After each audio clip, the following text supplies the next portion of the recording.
Hey, folks.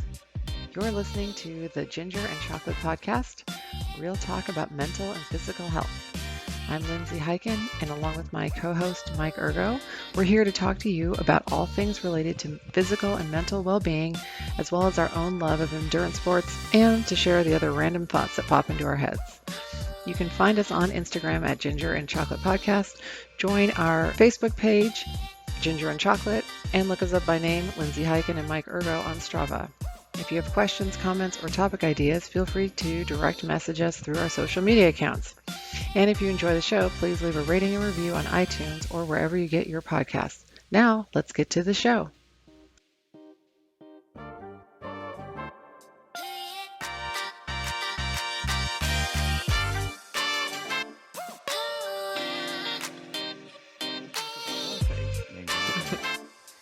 Yeah. Okay, cool.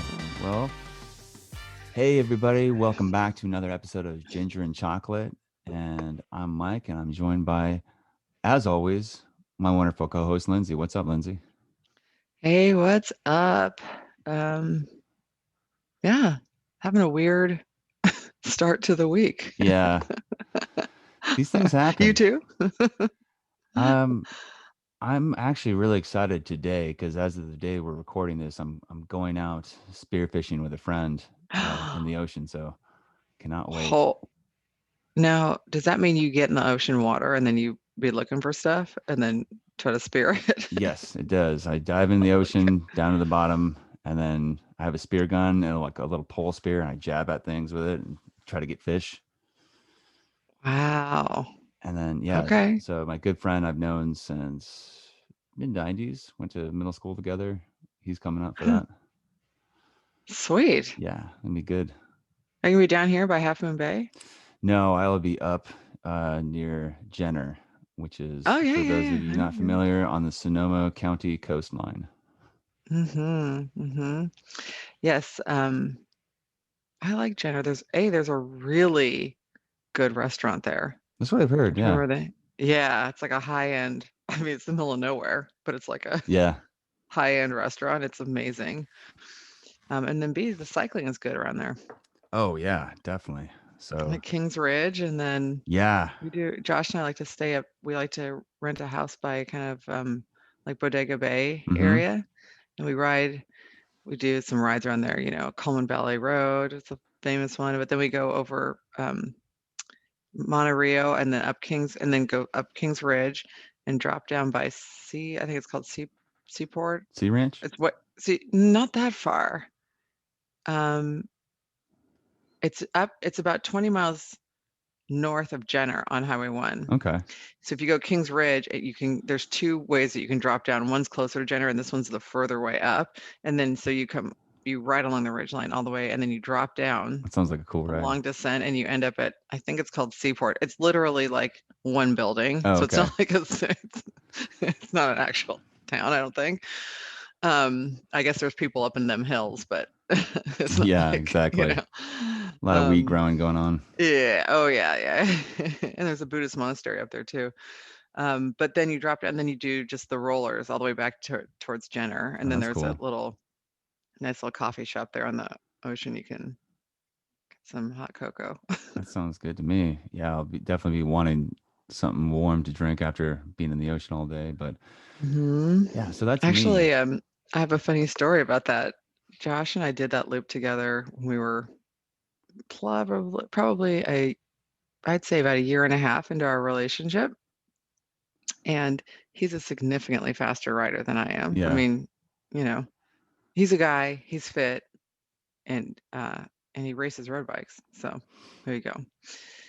Um, so he rode with me. I mean, he kind of, well, I should say on top of Kings Ridge, he would ride up like he hid. At one point, I'm on this little climb, kind of by this Buddhist monastery, and I'm like just by myself because he's up ahead.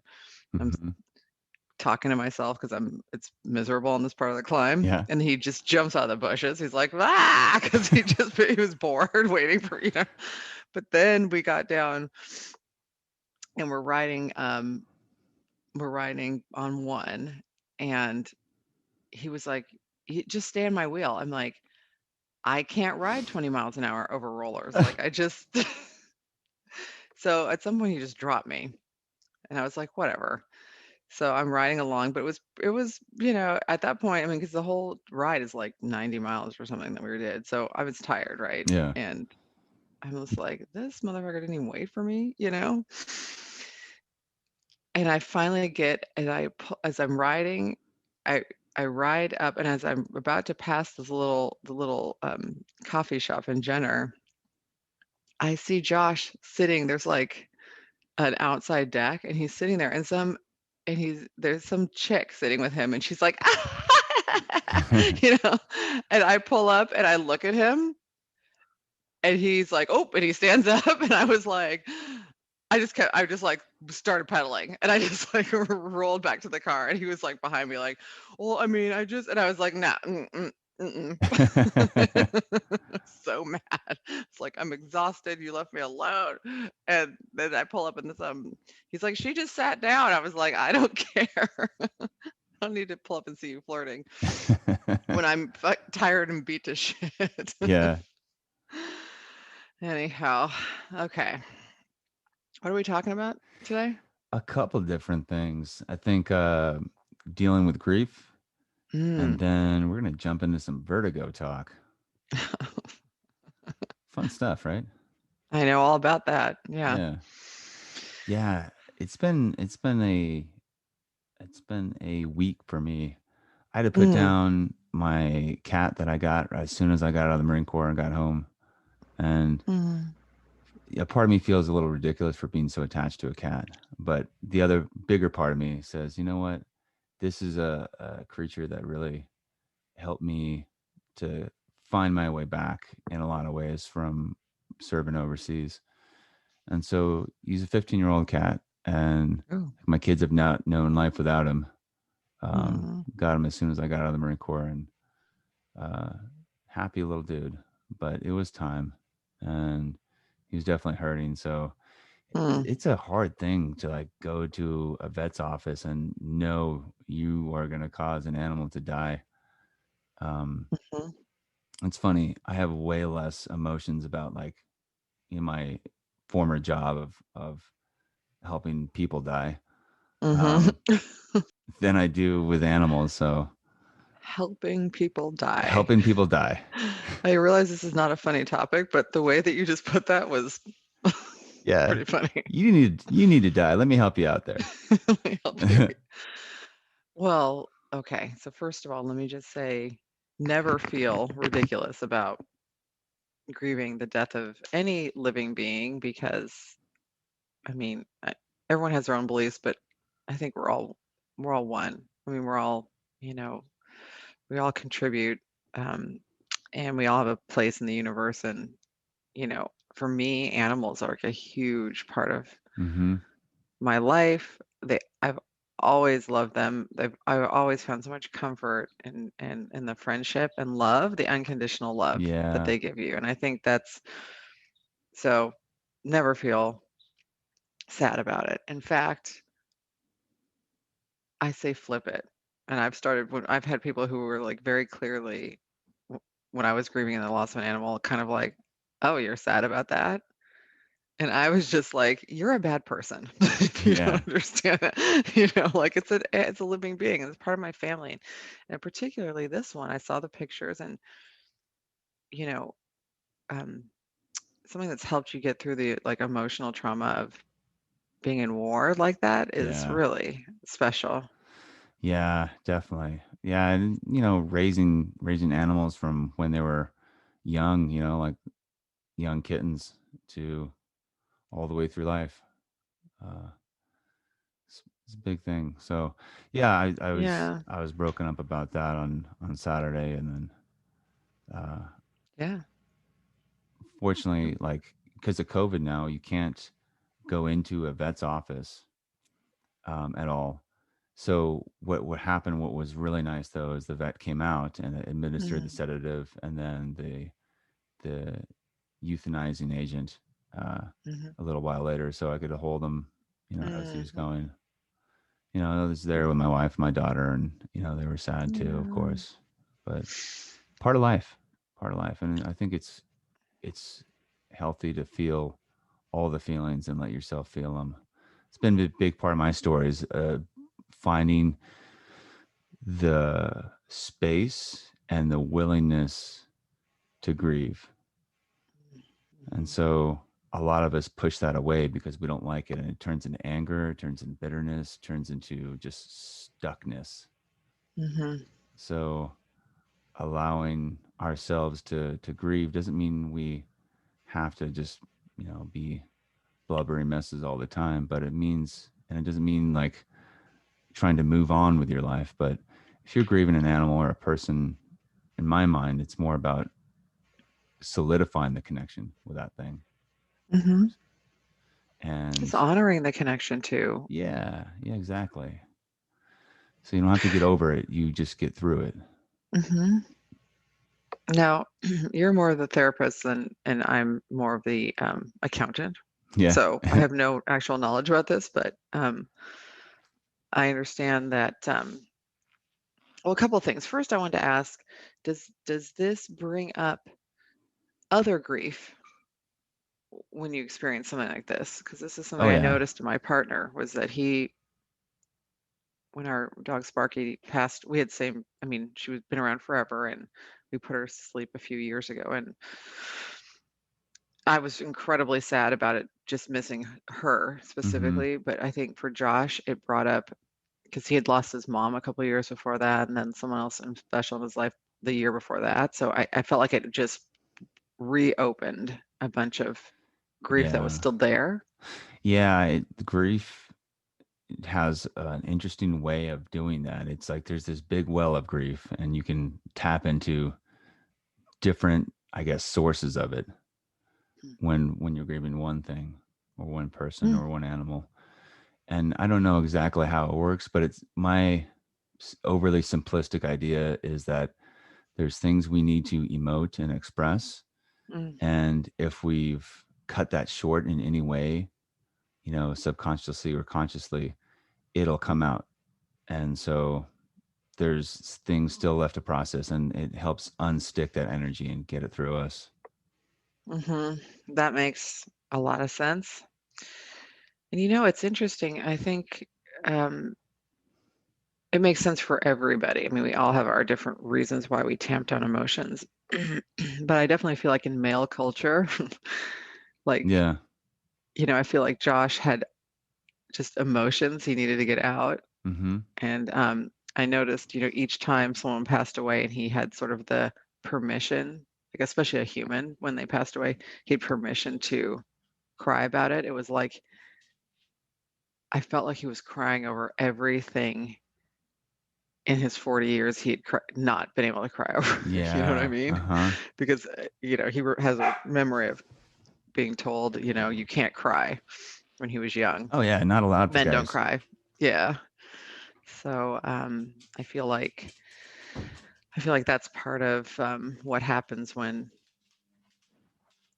um, you get permission to have an emotion, and you've been told previously that you couldn't have the emotion. Yeah. Um, It's so. I think, just in general, the more we see um what we consider like traditionally masculine men being able to have permission to have feelings, the less stigmatizing it'll be. Hmm. And speaking of feelings, I have the feeling of a dog tongue licking my face right now as my Yes, little he's such. dachshund just jumped up here. He's like, "Are you grieving? I could lick it off of you." Yeah, good little guy. Yeah, he's been Oh searching the man. house for this cat, looking for him. Hmm. Yes, that's rough when you see animals grieving the other animals. It kill it. Oh Yeah. yeah. My cat Rascal, who we put down, when I put down my dog Jose, um, a few years ago, that night he came into the house and he was just like meowing all over the place, and like he knew. Hmm. So Yeah. They know. So when we put Sparky down, we had there's a woman in the Santa Cruz area who's a vet who left traditional vet practice to basically do sort of a service where she does kind of like she'll do like a hospice, but she'll also come to your home Mm-hmm. and put the dog or cat, put the animal to sleep at your house. Yeah. So she showed up, and so that the animal is in their, favorite spot, their favorite bed, they're in your arms, whatever. Mm-hmm. Um, and so we had her come in. So Sparky was in pain of his time, and so she was laying in her little bed in this sunroom we have, which is where she liked to lay. And Josh and I are sitting on the floor petting her when this woman gave her the sedative, and actually euthanized her right there. And then she does this thing where she takes this little clay thing that she has that's wet, not damp clay, and she puts their paws in it, and then you put paw prints in it, and then the date, and then you can bake it, and it's their little last little paw print. It's very cute. But and then she takes the dog away, and she's a little bed. She wraps him up in a blanket, and then she cremates them to get a Yeah. box back with a little. But when we were doing this, she had Duke, our other dog, sniff Sparky while she's still alive, and then she asked us to put him outside. And then before we removed her from her normal bed where she was euthanized, she had Duke come back in, and so he could sniff around her, so he could understand that she was gone. Oh, wow. And he did. And what surprised us, because he always ignored her, like he was annoyed by her his whole life, Mm-hmm. but she was a year older than him, so his whole life he'd been with her. Um, he went into a deep depression. He's a Jack Russell, and he was like, I don't want to go outside. I don't Yeah. want to run around. We were like, and he just he stayed in a deep depression. We were worried he was going to die. He was so sad. Um, and then about 6 months into it, of his grief, we got him a Jack Russell puppy who, Mm, Zoe, who brought him back to life in a way. I yeah. mean, she just pestered him until he was like, okay, I'll go outside with you. And then, but he was going through some grief, and Josh and I kept, we were going through our own thing, and then we'd see him and it'd bring it all up again, because it's like, oh Yeah. God, I mean, so it's part of life. And I will say this, good and I mean, as an alcoholic, an alcoholic in recovery, um, my default is to not want to feel any feelings.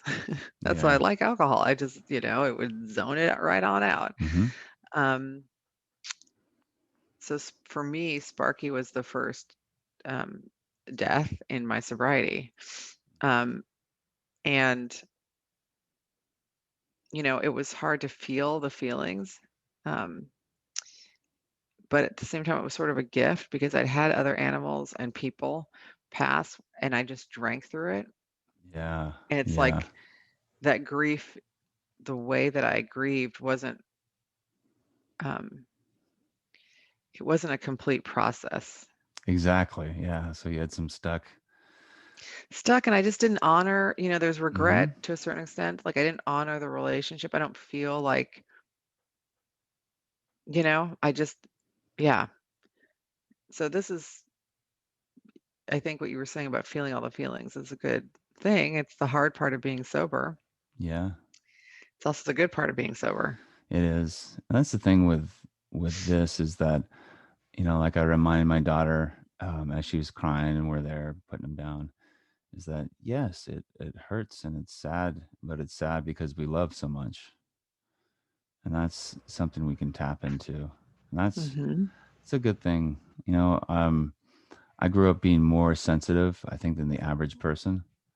And so it was hard to like rein that in.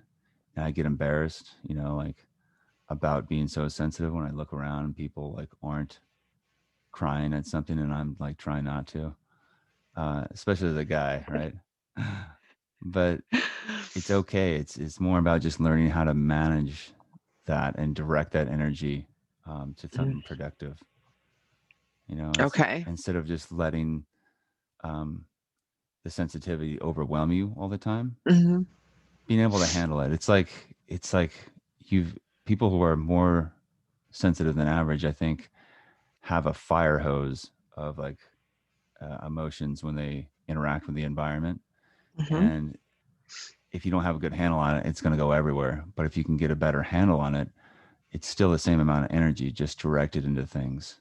So like for me, my grief gets directed into the Gold Star Initiative, right? And Mm-hmm. into like racing and Yeah. working with people. So it doesn't make it like any less intense. It's just now I can channel it. Yeah. No, and that's um and that makes life worth living, Mm-hmm. otherwise, and I can relate to the being overly sensitive. I think that's a I think I think that if you polled all the sober people in the Yeah. world, they would most of them admit to being, I mean, people have a plethora of reasons why they end up becoming addicts and alcoholics, but a lot of us are overly sensitive. Like Makes that's, sense, right? yeah, from childhood, we're just like, ah. And Too so anything you much. can do. Yeah. Uh-huh. Yeah, it's definitely true for me. I know it's true for my partner. He's, you know, an alpha male, except that really, he's just Mr. Sensitive inside. Yeah. Yeah. Don't tell him I told you that. Fortunately, he doesn't listen to my show, so he'll never know I said it. Yeah. Oh my gosh.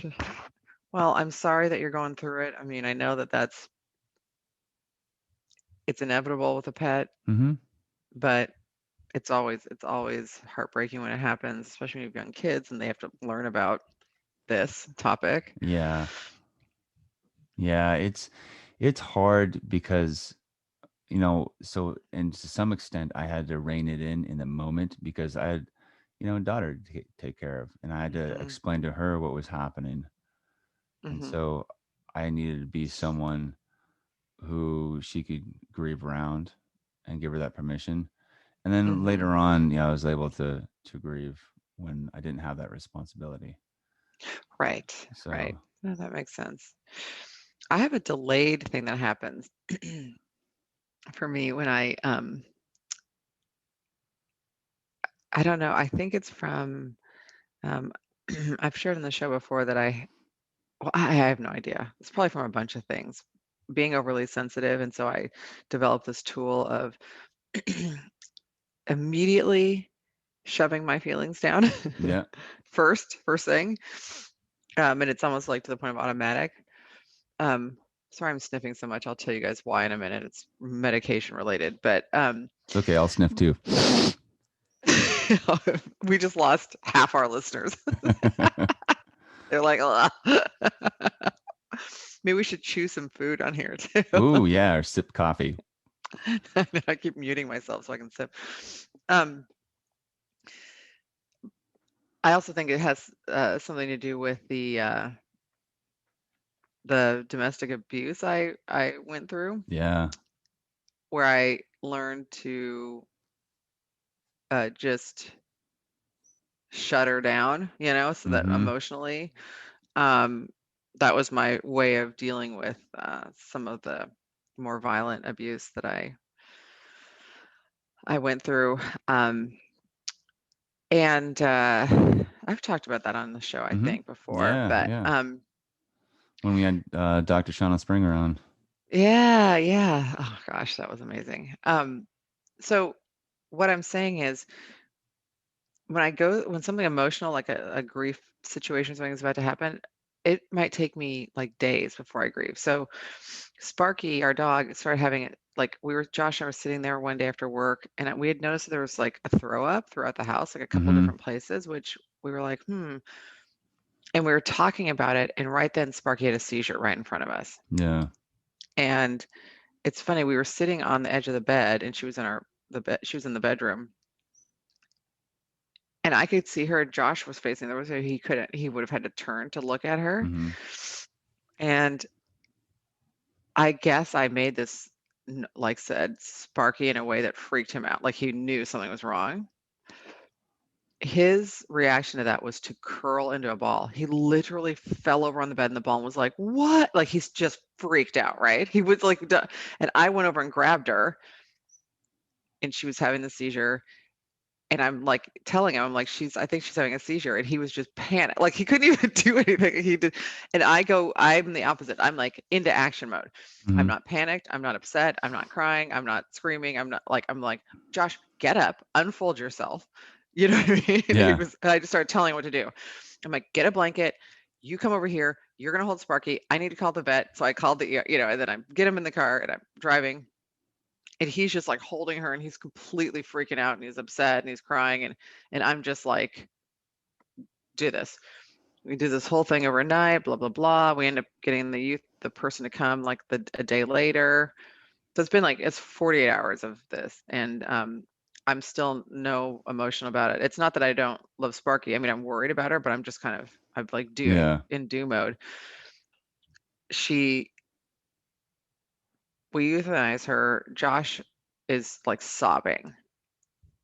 And I wasn't crying. I mean, I was sad, but I wasn't crying. Mm-hmm. And like 4 or 5 days later, I was in the kitchen and she was always underfoot because she was just a hella pig. Like she would Yeah. just clean up all the crumbs. Um, it's funny. We would joke that she had her own like cooking show because her name was Sparkle, and so then we just called her Kel. In the kitchen with Kel is what we'd call the cooking show because she had the shape of like a like a slightly overweight African American lady who liked to cook. So we were like in the kitchen with Kel, but she wasn't there. I was used to tripping over her, and there was just nothing to trip over. Yeah. And then that's when I started crying. But it was so delayed. Yeah. And Josh was like, I just thought you weren't that sad, And I was like, no, I think I just don't know how to release. I don't know how to feel things in the moment a lot of the time. Yeah, and that's really common with people who carry trauma, because Uh-huh. in the moment you need to survive and there needs to be preservation. So like, I have a delayed reaction a lot of times too, where it's like, all right, button it up, and like sometimes it's subconscious. I don't mean to, but sometimes like I notice myself saying like, all right, let's tighten this down. We'll do this later, not now. And Mm, notice that dialogue. And then the interesting thing is when I notice that, it's a benefit to me not to judge myself about that, because that's given my history. It makes sense. mm, And I try to give people permission to do that when I'm working with them with grief. It's like, if you have a part of yourself that's saying, no, I don't want to do this right now, just be kind to it. No need to say like, oh, I should be able to grieve or I should be having mm. these feelings. And it just doesn't serve you or serve anyone. Mm. That makes sense. Yeah. That makes sense. Yeah, I'm finding that the well, I'll put it this way. I'm finding that the trauma in that I've experienced in my life, now that I'm about mm, I'll be 18 years sober later this year if I don't take a drink. Nice. Yeah, and it's taken a long time to kind of, just there's a description in 12-step programs of like peeling the layers of the onion, as Mm-hmm. you're sober. It's not like you just quit drinking and then you just go and you're a normal human being and Right. whatever. Right. And also, by the way, normal quote unquote human beings who aren't sober have a lot of layers they could be peeling, but they don't necessarily have to because they don't have like a life-threatening mental illness. Yeah. But, so we all have this stuff, but you got to work on it when you're sober. Otherwise, it'll lead you back to a drink. Um, what I've come to realize is that I had that traumatic relationship where I was being abused, and sort of unbeknownst to me, my mindset was a little bit like, well, you don't get to have trauma from that because it's your own fault because that happened during your hitting bottom with alcohol. Yeah. Like it's something I deserved, right? Um, and then the other piece of it is I realized that there are traumatic things that happened in my childhood that I was told weren't traumatic. You know what I mean? Oh yeah. Yeah. Uh-huh. And I believe that too. And that's part of so in this time in my sobriety, I'm going through this process of like um learning to be okay with myself even more, right? Mm-hmm. And a part of that is acknowledging that like it's okay that I had trauma and it's not my fault, or it's not because I'm inherently bad, or it's not because I deserved it. It Exactly. happened, Yeah. and there's no judgment on it, but it is part of my thing, and some of my reactions and some of my, you know, behaviors are based on trauma that was, just happened to me. Um and it's okay. I'm like trying to give myself the space to be a victim of that and let it be like not a bad thing. You know what I mean? Yeah. That's the permission to feel what's actually there is huge for a lot of people, because our minds can get in the way, like you said, and rationalize it away. Or if we hear someone else invalidate it, like, well, I can't feel these feelings. And then when they're there, they're just stuck, and Hmm. prevents us from really tapping into the complete experience of being a human, our complete felt senses. Yeah. So they say when you get sober that you'll feel better, and they mean you'll feel your feelings better. Yeah. Like, and you'll feel better. You won't be hungover, but you will feel your feelings better. Yeah. And yeah, had I known I was gonna get this deep, I probably would never gotten sober. You know what I mean? Oh, yeah. No, I hear you. I remember I just had this visual of like my second day sober, of all these feelings just coming at me: anxiety, grief, regret, like all these things. And I just had this visualization of this humongous wave, like building and building and building, getting ready to crash on me. Mm, And yeah, but you know what? Got through it. Feelings don't hmm. kill you. Yeah. In fact, you were like, that wave is the wave that's at the start of this triathlon that I'm doing, and I'm just Yeah. gonna run and duck dive it and keep rolling. Duck dive that wave. Yeah. So listeners, duck dive that wave. Mm-hmm. Because that's not like ignoring it. You're gonna go right through Mm-hmm. it, right through the middle of it. Yeah. Yeah. Yeah. So I think I'm pretty experienced now and feeling grief, but that doesn't mean it's any less so. It just means that I have a more of a temperance or a tolerance for it. It's the same way that cold water is always going to be cold, Mm-hmm. but eventually, if you train in it enough, or take cold showers, or jump in the bay, or whatever it is, you're eventually, how to handle it. Yeah. Eventually, you can swim with the English Channel in a bathing suit. You know what I mean? If you do Yeah. enough of it. Yeah, exactly. Which to Yeah. me is crazy. Oh, it's insane. I would never do that. Yeah. Of course, I'd never spearfish in the ocean either. So we Yeah. all have different levels of, you know. Yeah. I should never say never. Maybe I would. I don't see it happening, but you never know. I Yeah. can tell you there are things I do know. I will never swim across the English Channel in a bathing suit. I have zero desire to do that. Yeah, that's why. Yeah. I don't have any desire to swim from the Farallon Islands, for example, or any of Nope. those type of, yeah.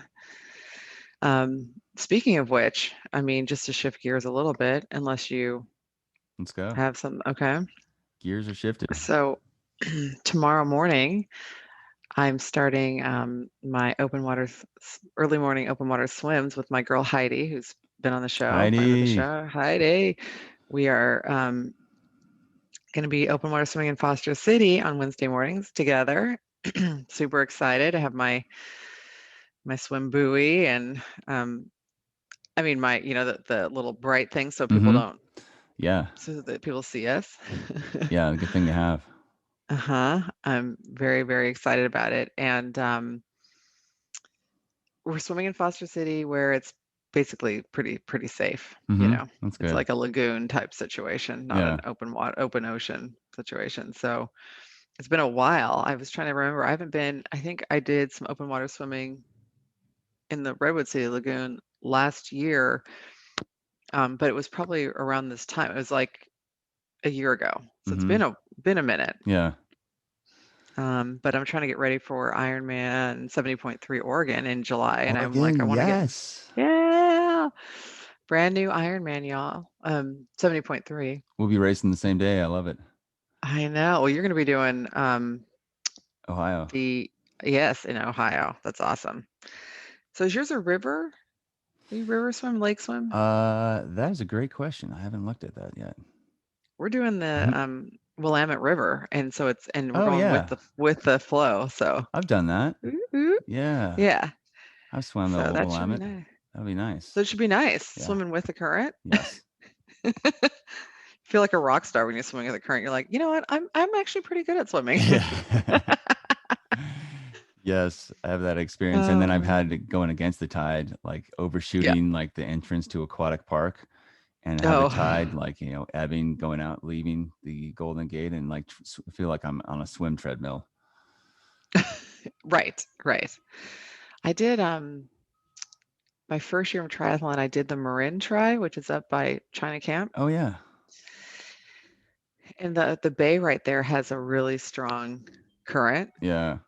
So they've got the siding buoy that's way in the opposite direction of where you're going. Mm-hmm. And it's a rectangle swim theoretically.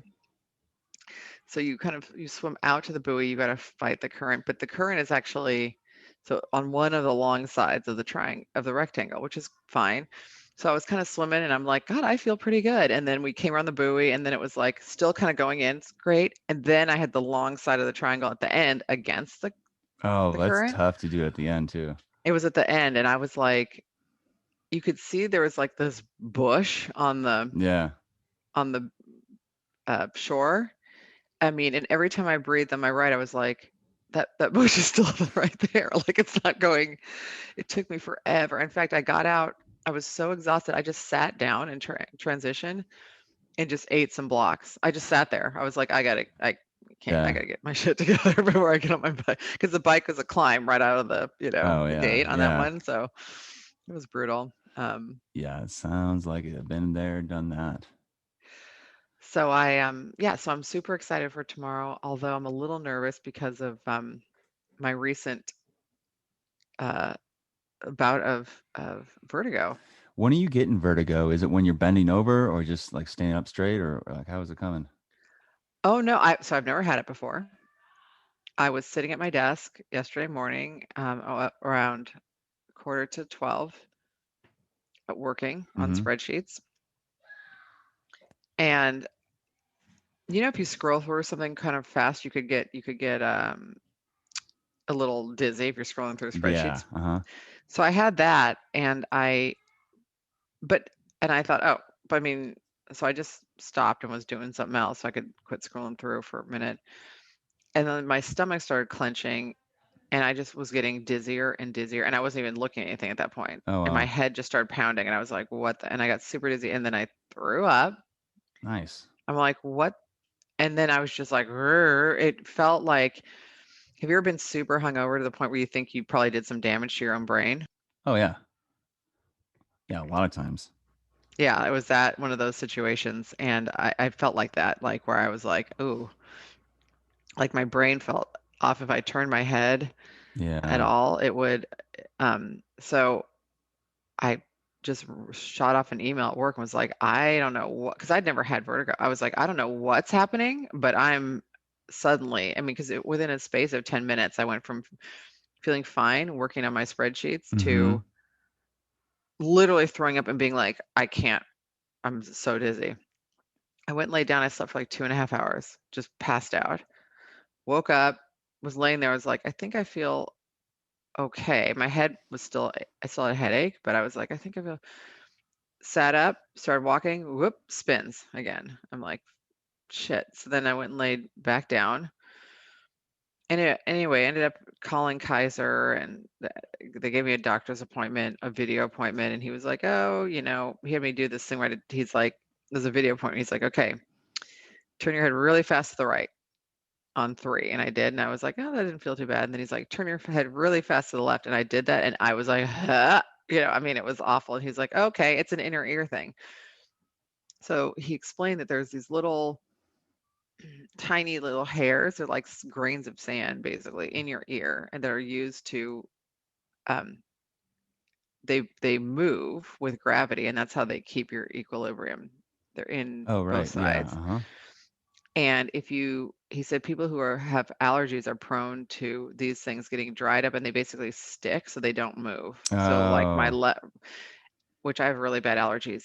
also dehydration does it, which I, you know, possibly dehydrated. I get dehydrated pretty easily at this point. I don't know Yeah. why when I work out and stuff. And so I don't know if I, riding and running over the weekend, I don't know if I was like at a bit of a deficit. And then I was drinking mostly coffee in the morning. So I Yeah. don't, maybe that combined with my allergies.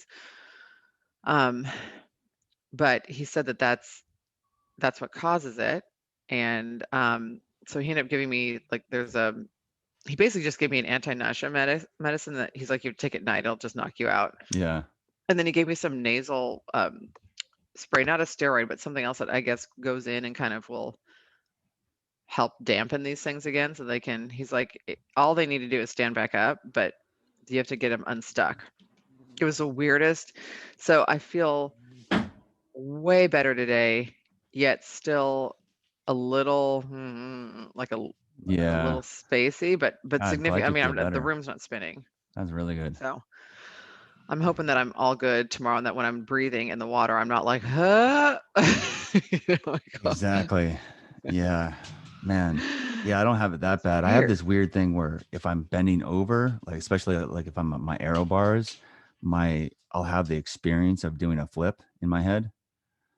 So it's a That little sounds awful. disorienting. Yes, exactly. So like when I'm pedaling, I was like, just keep pedaling. You're not upside down. You're not doing a flip, so like don't fall over. Um, Oh, yeah, it's a little weird. what is that from? I don't know. Meds, maybe. I gotta ask my psychiatrist. Oh. Yeah, that was interesting because I kind of looked up after my nap. I kind of looked up like, what is this dizzy, throwing up, and blah blah blah. And it said, vertigo is a cause, but one of the things it listed was mental illness can cause your brain to feel like it's flipping over. Oh, really? It said that in the thing, and I was like, huh, Mental illness, the gift that keeps on yay. giving. This episode of Ginger and Chocolate brought to you by mental illness. That's right. Every episode of Ginger and Chocolate brought to you by mental illness. um, so yeah, it was a weird thing. So drink your water, y'all, Yes. especially if you're becoming a dried out old lady. I mean, Just drink your that's all water I in can say. general. Stay Yeah. hydrated. Speaking of which, I'm going to take a sip, Mike, so you can chat about whatever. I need to pound some water right now while I'm thinking about it. Lindsay's pounding some water, hydrating, as I'm on the microphone here talking. And I'm just glad I don't have vertigo as bad as you, but Oof. I'm unhappy that you have it too. So I hope you feel And better soon. they gave me, so I guess they gave me a pretty good sized bottle of these meds and then the nasal spray, and he's like, just stop using it when it goes away, and then you have it because it'll probably come back at some point. And I was like, oh, sweet. Yeah, that's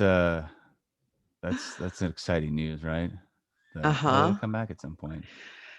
I was like, one of the favorite things about getting sober was not having the effing spins. Oh Like, God. Yeah, exactly. and now I'm gonna get them anyway. Yeah. What the fuck, man? WT fuck. Well, hopefully everyone took away a few Oh. points today.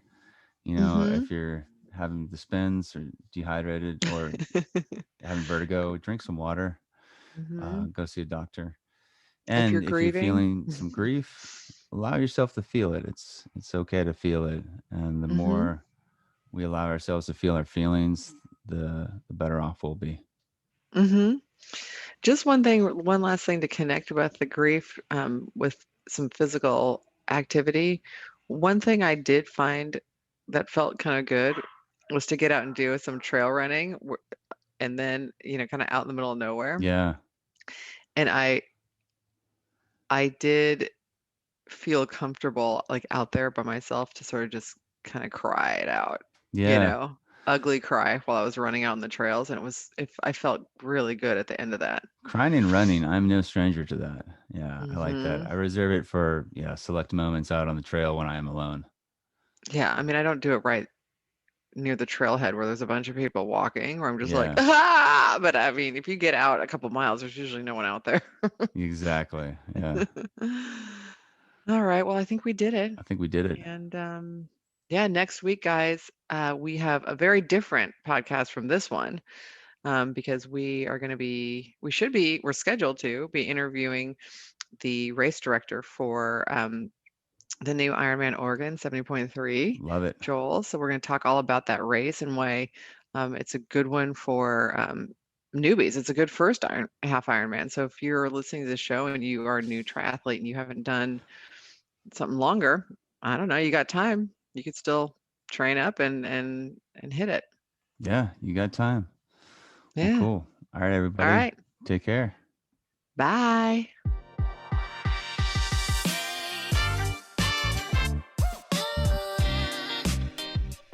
All right, everybody. That's another episode of Ginger and Chocolate. Thank you so much for listening. We really appreciate it. If you like the episode, please share with a friend. Make sure you subscribe on iTunes, Apple Podcasts, wherever you get your audio.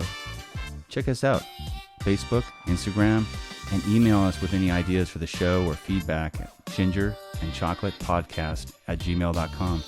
All right, everyone. Thanks again. Until next week. See you later.